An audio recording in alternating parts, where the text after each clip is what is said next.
नमस्कार। Social media पर आज की बहसों में जाति का मुद्दा फिर से उछल कर सामने आ गया है। उछल कर सामने इसलिए आया है क्योंकि एक बड़ी चर्चित हस्ती ने कुछ ऐसी बात कह दी है जिसमें कहा गया है कि पंडितों का मसला है जाति, धर्म का मसला तो है ही नहीं। अब इस बात पर हम लोग चले, इससे पहले चलिए चलते हैं हम लोग पंचतंत्र की एक कहानी पर।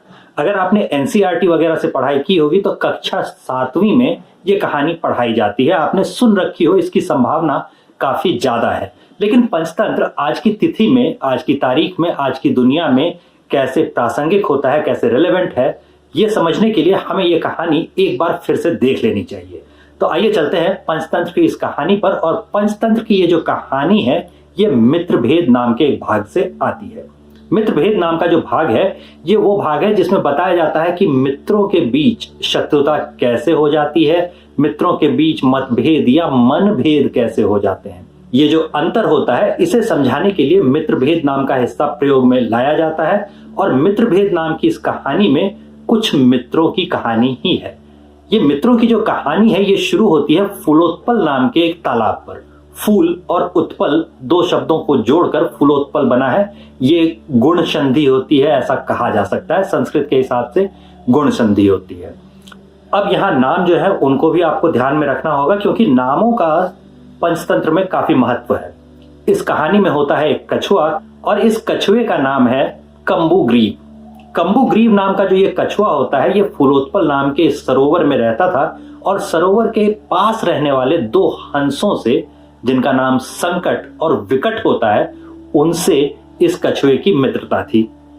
अब कछुआ और उसके मित्र वहीं आसपास रहते थे, भोजन इत्यादि का प्रबंध सरोवर के कारण हो ही जाता था और वहां पे वो लोग खुशी खुशी जीवन अपना बिता रहे थे कि एक दिन कुछ मछुआरे वहां से गुजरते हैं। उन मछुआरों की बातचीत जो आपस की थी वो ये कछुआ कंबुग्रीव सुन लेता है और सुनकर घबरा जाता है। घबराया हुआ वो अपने मित्रों के पास आता है और संकट और विकट को बताता है, मित्रों हमारे सरोवर पर कुछ मछुआरों की नजर है और कल वो यहाँ पर मछलियां मारने आने वाले हैं। उनकी आपस की बातचीत मैंने सुन ली है और वो लोग कह रहे थे कि यहाँ से मछलियां और कछुए पकड़कर हम लोग ले जाएंगे और पास के नगर में उन्हें बेच कर आएंगे। कल मैं पकड़ा जाऊंगा और बेच दिया जाऊंगा।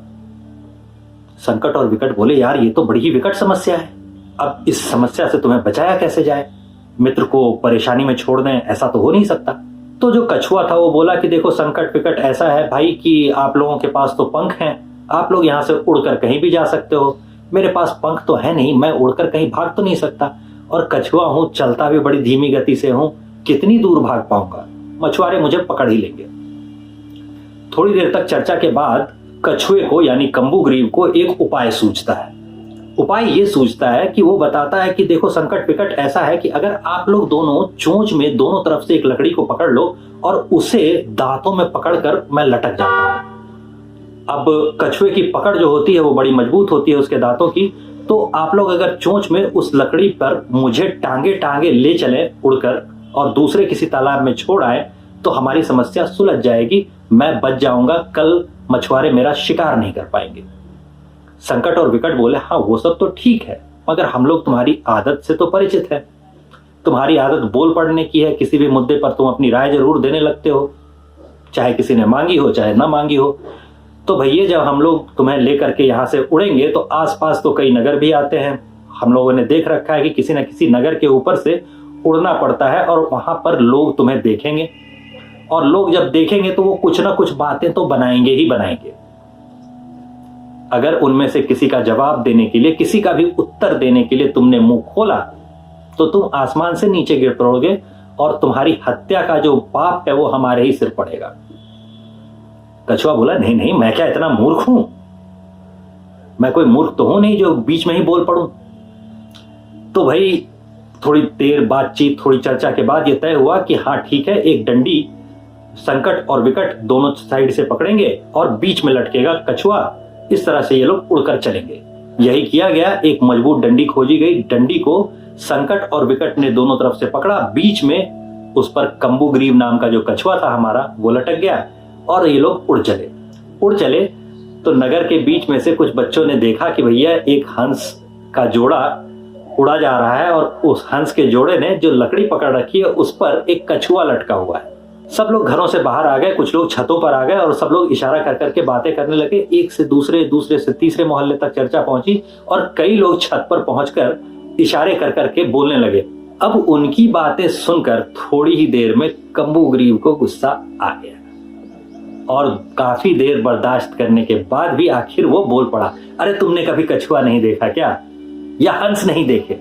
और ये बोलने के लिए जैसे ही उसने मुंह खोला, डाली छूट गई और डंडी छूटते ही वो नीचे जमीन पर गिरकर मृत्यु को प्राप्त हुआ। तो कहानी यहीं खत्म होती है और इस कहानी के माध्यम से ये सिखाया जाता है, जो श्लोक का हिस्सा बताया जाता है उसे कहा जाता है दुर्बुद्धि विनश्यति।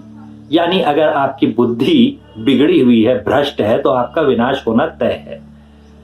इस कहानी के माध्यम से यह भी सिखाया जाता है कि हर एक को जवाब देने के लिए अपना मुंह नहीं खोलना चाहिए। कभी कभी चुप रहना श्रेयकर होता है। इसे अगर मौजूदा राजनीति पर अगर हम लोग उतार कर देखें तो हम लोगों ने देखा है कि कुछ नेता ऐसे होते हैं जिनका विरोध करने के लिए लोग हमेशा घात लगाए बैठे रहते हैं, चाहे वो कुछ भी बोल ले। अब जैसे हमारे एक नेता है, हमारे प्रधान सेवक महोदय मोदी जी, अगर ये कहीं बोल बैठे कि शौच के बाद हाथ धोना आवश्यक है, तो विदेशियों की फेंकी हुई बोटियों पर पलने वाले कुछ टुकड़ाखोर ऐसे भी होंगे जो शौच के बाद हाथ धोना बंद कर देंगे। ऐसा मेरा पक्का विश्वास है। ये बात हमेशा लोगों को ध्यान में रखनी चाहिए कि आपका विरोध करने के लिए कोई ना कोई बैठा हुआ है ही, कोई ना कोई ऐसा है जो हमेशा घात लगाए बैठा है कि कब आपके मुंह से कुछ फूटा और कैसे उस बयान को तोड़ मड़ोड़ के, बिगाड़ के कुछ उसका गलत मतलब निकाला जा सके।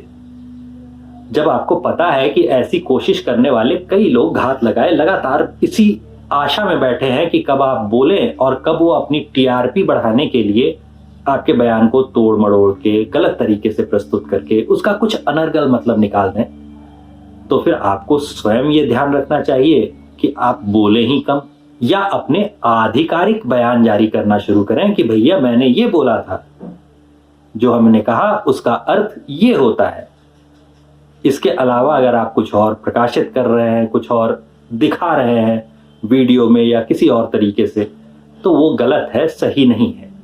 यहां पर भी अगर आप ये सोचेंगे कि नहीं भाई हम तो मीडिया से दूरी बनाए रखना चाहते हैं, हम तो प्रचार प्रसार नहीं चाहते हैं, तो भाई युद्ध के आप इच्छुक हो या ना हो, हमलावरों को इससे कोई मतलब नहीं। आप शाकाहारी हैं, इसलिए वन के दूसरे पशु आप पर आक्रमण नहीं करेंगे, ऐसा अगर हिरन सोच भी ले तो उससे कोई फर्क नहीं पड़ता। हिरन के शाकाहारी होने से बाघ को कोई फर्क नहीं पड़ता, कोई अंतर नहीं पड़ता, वो तो हमला करेगा ही। तो अपना बचाव करना आपको स्वयं सीखना पड़ेगा, चुप रहना आपको स्वयं सीखना पड़ेगा, और पंचतंत्र की कहानियां आज के दौर में कैसे महत्वपूर्ण हो जाती हैं ये भी आपको इस कहानी से समझ में आ गया होगा। अगर आप प्रयास करें तो पंचतंत्र की कहानियां एक बार फिर से जरूर पढ़ सकते हैं। जैसा कि बताया जाता है वैसे ये बच्चों के लिए नहीं होती, इससे बड़े भी सीख सकते हैं। बल्कि जब शुरुआत में पंडित विष्णु शर्मा ने इसे सिखाया था तो ऐसे राजकुमारों को सिखाया था जो बचपन में शिक्षा ग्रहण नहीं कर पाए थे, बड़े हो जाने के बाद ही सिखाया होगा। तो असल में ये बड़ों के लिए ही होती है। आप इसे पढ़िए, देखिए।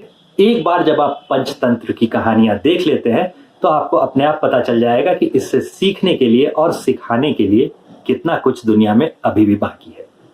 उम्मीद है आप इससे सीखने का प्रयास अवश्य करेंगे। धन्यवाद।